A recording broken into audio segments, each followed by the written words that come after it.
Assalamualaikum warahmatullahi wabarakatuh. Today, my group and I will be presenting about Malaysia's Sustainable Development Goals on climate.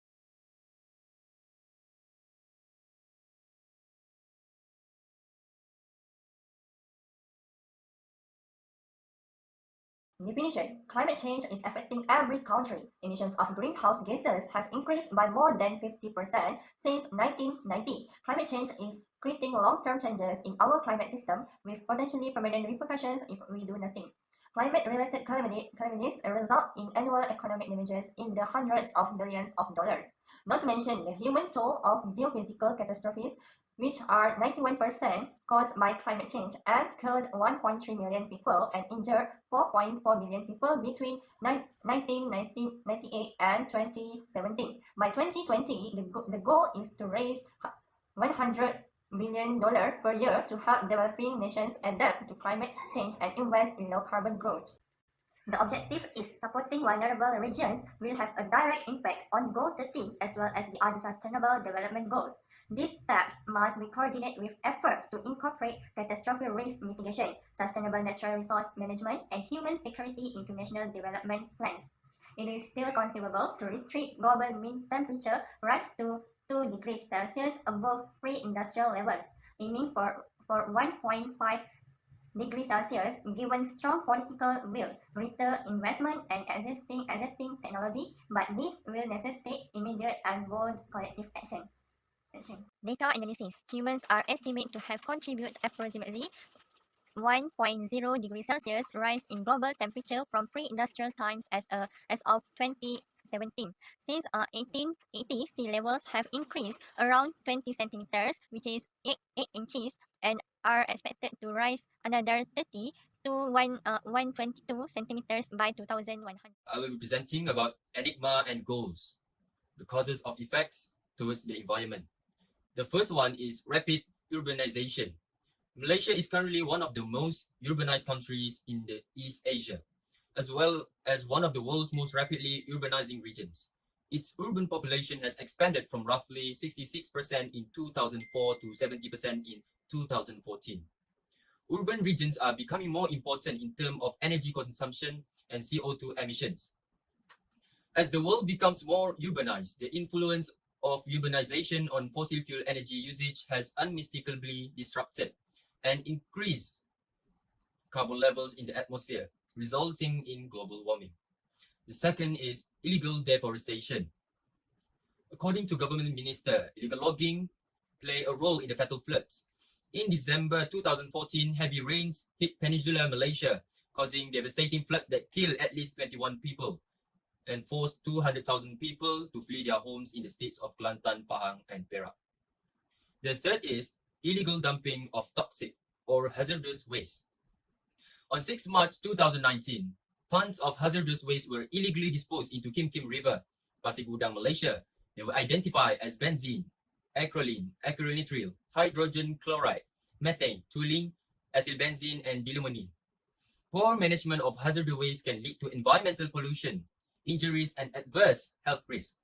Children's exposure to hazardous waste may cause serious acute and chronic health problems due to their high vulnerability to the toxic effects of chemicals. The fourth is plastic waste. In our ocean, which provide the largest natural carbon sink for greenhouse gases, plastic leaves a deadly legacy. As it does, sunlight and heat cause the plastic to release powerful greenhouse gases, leading to an alarming feedback loop. As our climate changes, the planet gets hotter, the plastic breaks down into more methane and ethylene, increasing the rate of climate change and so perpetuating the cycle.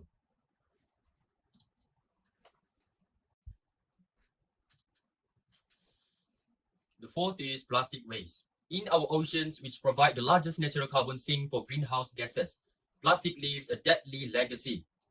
As it does, sunlight and heat cause the plastic to release powerful greenhouse gases, leading to an alarming feedback loop. As our climate changes, the planet gets hotter. The plastic breaks down into more methane and ethylene, increasing the rate of climate change and so perpetuating the cycle. The more plastic we make, the more fossil fuels we need, the more we exacerbate climate change. Last but not least, agricultural activities.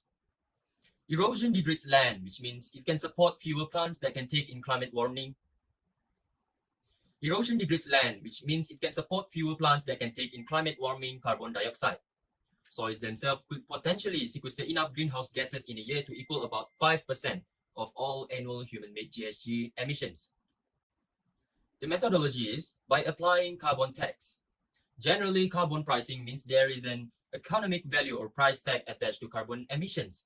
A simple way of implementing a carbon price is by implementing a tax per ton of carbon dioxide equivalent. Implementing a carbon price would help to determine who is responsible for emissions and by how much. Those who continue to emit will pay a price now for their emissions, rather than pushing down the cost to future generations. The second is by planting 100 million trees. In the 31st December 2019, Malaysia pledged to plant 100 million trees over the next 5 years to help restore depleted forest areas and meet its commitment to curb planet warming carbon emissions. The third one is there are 4 ways that the government can prevent illegal dumping from happening. One way is creating safe, public-friendly waste disposal options. One way is creating safe, public-friendly waste disposal options and advertise them. Second is create laws that impose stiff fines for the perpetrators and advertise these stiff fines. The third is use illegal dumping cameras to catch the perpetrators in the act. The fourth is use social media to ask the public to identify the perpetrators.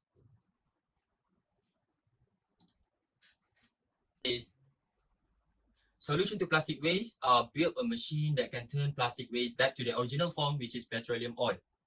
The second is organize an environmental awareness campaign to inspire people in contributing towards a sustainable and waste-free Malaysia. The fifth is, last but not least, soil conservation methods such as contour planting or no-till farming. Reduce levels of soil erosion, as this method helps to keep the soil in place during heavy rains or floods, which is an increasing concern due to climate change.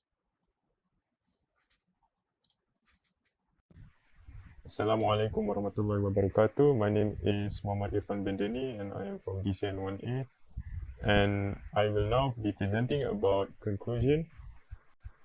Another way we can prevent climate change from happening is by reducing energy use and bills. Small modifications in your daily habits can help you use less energy at home, lowering your carbon footprints and saving money on your energy bills. Put on extra layer and lower the heat down a couple of degrees. When you are not using lights or appliances, turn them off. LEDs or other low energy lighting should be used instead of incandescent bulbs. This is a water saving shower head to make simple changes to your hot water usage. And to prevent climate change and has produced favorable results. One of them is by strengthening forest management and conservation. Malaysia has substantial forests on both the peninsula and in East Malaysia, with Sarawak and Sabah accounting for the majority of the forest, which is 86%. These vast areas of forest provide natural carbon sinks, offsetting approximately 90% of Malaysia's annual GHG emissions. However, deforestation caused mostly by the expansion of palm oil production areas, human development, and new infrastructure, as well as degradation caused primarily by logging, pose a threat to Malaysia's forests. Since 2000, Malaysia has lost 23.1% of its tree cover. This equates to CO2 emissions of 732 mt. Malaysia has responded to deforestation, advocating permanent forest gazetting in order to promote long-term forest protection. Forest conservation activities have received backing from the private sector. Sime Darby, Malaysia's largest palm oil producer, has followed a no deforestation policy since 2005 and hasn't built any greenfields or peatlands since 2010.